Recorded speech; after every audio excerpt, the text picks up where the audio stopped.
খুলনা টাইগার্সের বাঘের ছাল উঠাই দিল ফরচুন বরিশালের জাহাজটা ডুবোতে পারে না, উল্টো নিজেরা গেল ডুবে, নিজেরা আস্তে করে ডুবে গেছে। খুলনা টাইগার্সের মানে প্লে অফ খেলার অনিশ্চিত হয়ে গেল এক প্রকার মানে প্লে অফ থেকে বিদায় হয়ে গেলে বললে চলে।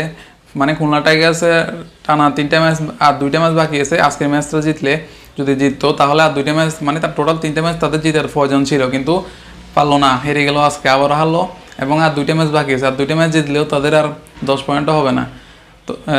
তো সেখানে খুলনা টাইগার্স এক প্রকার প্লে অফ থেকে অনিশ্চিত হয়ে গেল।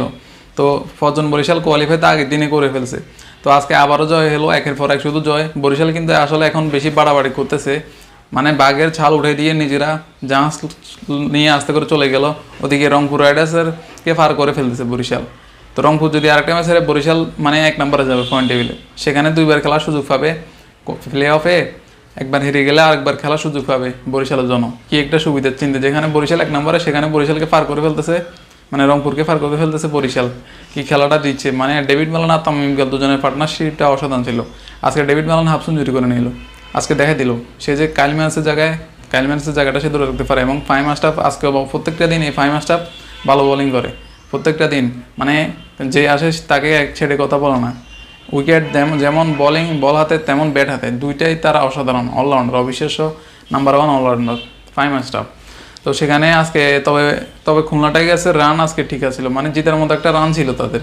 মিরাজ ইঞ্জুরি হওয়ার পরে আবার ব্যাক করলো, কিন্তু উইকেট ফেলো না, ভালো বোলিং করতে পারো নাই। 187 রান, সে একটা জিতার মতো একটা রান, কিন্তু সেগুলো বরিশালের সাথে জিতাটা সম্ভব না। বরিশালের সাথে জিতা অনেক কষ্টকর, মানে এত ভালো ভালো ব্যাটসম্যান কয়টা ফেলাবে? তামিম ইকবাল, মুশফিকুর রহিম, মানে মাহমুদুল্লাহ রিয়াদের রান আউটটা, মানে এটা মাহিদুল অঙ্কন, মানে বলটা কীভাবে মেরে আউট করে দিয়ে আসতে পারতো মাহমুদুল্লাহ রিয়াদ। নাহলে আজকে সে ফিনিশিং দিত ম্যাচটা, কিন্তু সে আউট হয়ে গেল, মানে রান আউট না হলে ম্যাচটা ফিনিশিং সেই দিত। খুলনা টাইগার ভেবেছিল বরিশালকে জাহাজটা আস্তে করে ডুবাই দিবে আজকে, সেটা আর পারে নাই। অনেক চেষ্টা করেও পারলো না, কারণ এখানে বড় বড় তারকা থাকতে কীভাবে এটা সম্ভব? তামিম ইকবাল, মুশফিকুর রহিম, মাহমুদুল্লাহ রিয়াদ থাকতে এই বরিশালকে হারানোটা সম্ভব না, সেখানে হারাতে পারবেও না। মানে এবার পয়েন্ট টেবিলের 1 নম্বরে চলে যাবে, কোয়ালিফাইতে এটা আরও অনেক আগে করে ফেলছে। মানে জাহাজটা কোনোভাবে ডুবতে দিবে না, তারা কোনোভাবেই দিবে না। যেমন বোলার তেমন ব্যাটসম্যান, দুইটাই অসাধারণ বরিশালের।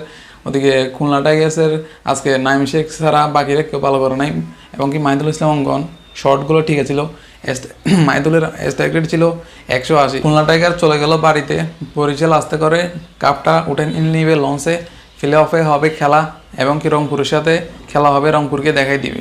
বরিশালের যে 2টা হারা ছিল সেই 2টা আস্তে করে রংপুরকে রং উঠে দিয়ে ফাইনালে চলে যাবে ফরচুন বরিশাল।